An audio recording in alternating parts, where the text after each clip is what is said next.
pourquoi ce livre? Pourquoi il faut écrire ce livre? Et évidemment, j'ai réfléchi. C'est une question qu'on pose souvent aux auteurs. Pourquoi vous avez écrit tel livre? Et en général, on n'a jamais de réponse. On ne sait pas pourquoi. On écrit, on ne sait pas pourquoi.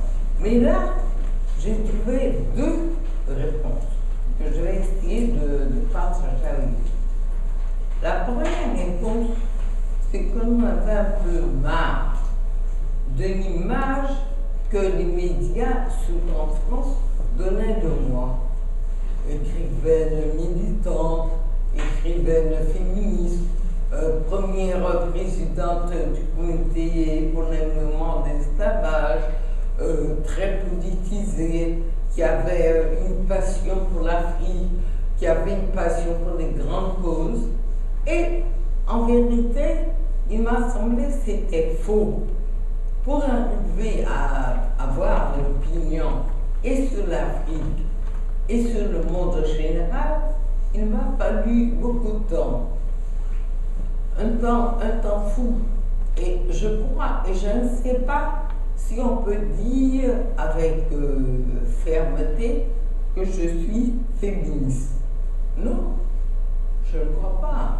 Dernièrement, quand j'ai entendu que des femmes américaines pouvaient aller au combat et se battre et tuer comme des hommes, j'étais profondément choquée. Pour moi, une femme est du côté de la vie. Une femme porte les enfants, met les enfants au monde, mais ne tue pas avec un fusil. Donc, je ne suis pas une vraie féministe. Je crois évidemment que l'homme et la femme sont égaux, mais je pense quand même qu'il y a des spécificités féminines que rien ne doit changer, qui ne doit pas changer. On reviendra dessus si vous voulez. Militante. Est-ce que je suis vraiment une militante? J'ai beaucoup vécu avec des militants ou des militants. Ils savent mentir, accepter des mensonges. Par exemple, ça, de Bussou-Santono, disait il ne faut pas faire pleurer Billancourt. Moi, je crois que Billancourt doit pleurer. Pour arriver à la vérité de la révolution, au piège de la révolution, il faut avoir dit des choses à Billancourt qui le fait pleurer.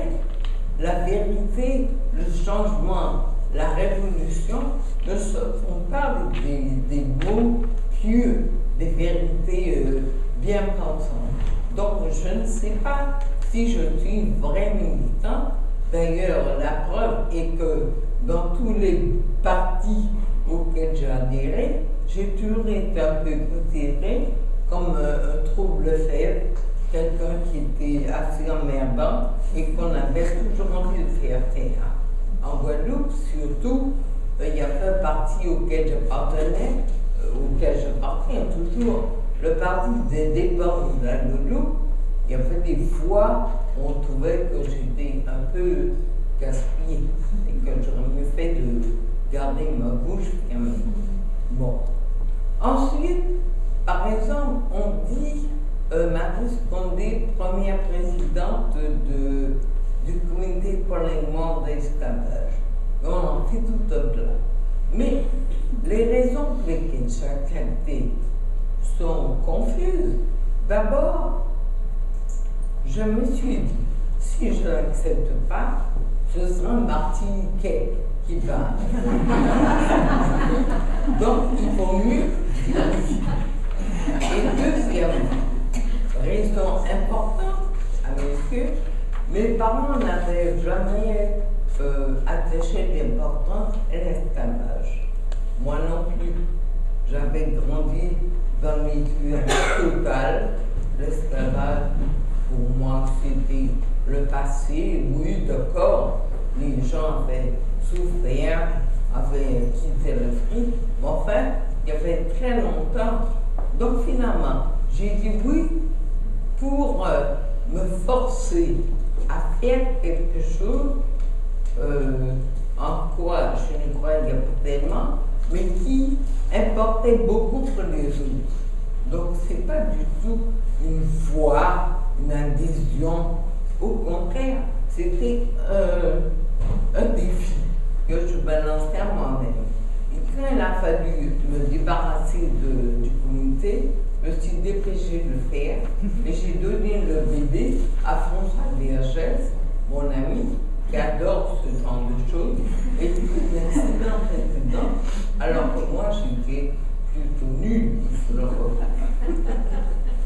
Deuxième question importante, des gens me demandent que j'ai trouvé, il y a un mystère dans ma vie, un grand mystère que je ne suis jamais arrivée à résoudre. Pourquoi je suis un écrivain? Rien ne me préparait, rien du tout. Quand je parle avec François Empereur, on raconte comment son père et sa mère, deux intellos, lui choisissaient des livres, les annotaient, les lisaient avec elle, discutaient avec elle. Comment sa marraine était Gisèle Halimi, avocate, qui lui faisait aussi lire des livres et lui parlait de la vie et du monde.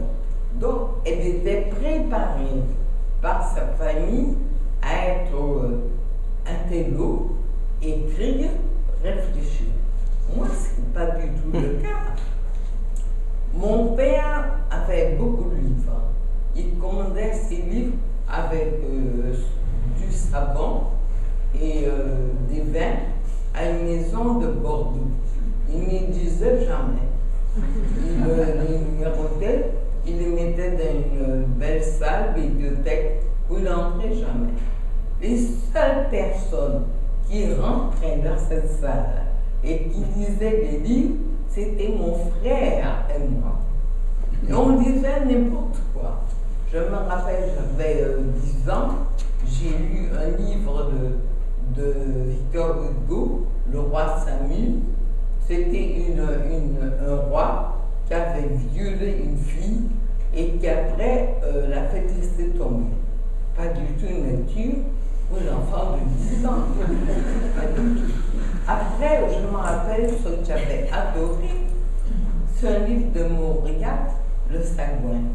Un père handicapé mental qui avait épousé pour des raisons de provenance une femme avec qui il avait bien dû avoir quelques rapports physiques. Ils avaient un fils handicapé mental aussi, et finalement le père et le fils se tuaient, se noyaient.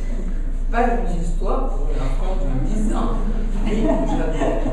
Donc finalement, rien, je vois rien qui m'ait préparé à réfléchir à la vie. Tout m'est venu un peu par moi-même, moi seul. Donc finalement, grâce à mon père, je me suis posé 2 questions sur moi, auxquelles finalement, une, je n'ai pas répondu, je n'ai jamais pu répondre. Je crois que se demander pourquoi on est un écrivain, c'est une très mauvaise question. On est un écrivain, on ne sait pas pourquoi, il faut l'accepter. C'est une chose, un hasard merveilleux pour vous l'écrivain, qui vous tombe dessus, mais dur aussi, très dur, très compliqué, très douloureux, avec lequel finalement il faut vivre et qui vous permet seul de vivre. Tout à l'heure, Madeleine dit que je ne parle pas de la vie d'écrivain. Parce que, pour moi, les termes, la citation de ça, c'était plutôt vivre votre vie d'être humain, ou écrire est un refus de vivre comme un être humain, un repli sur soi, un repli sur son passé, un repli sur ses expériences, sur une réflexion après coup, finalement, ce sont deux choses qui nous sont compatibles. Qu'on vit profondément, on n'a pas le temps d'écrire, on n'a pas envie d'écrire, on n'a pas le temps, on n'a pas l'énergie. Moi, la moitié de ce temps-là, on cherche comment arriver à la fin du mois, comment habiller ses enfants, comment s'habiller. Est-ce qu'on a le temps d'écrire? On écrit uniquement après qu'on a une certaine paix, une certaine quiétude, et ces paix, ces quiétudes, il faut le dire, me sont venues avec Richard quand j'avais déjà 40 ans. Donc finalement, les lecteurs m'ont fait répondre les questions, essayer de répondre les questions qui n'ont pas de réponse.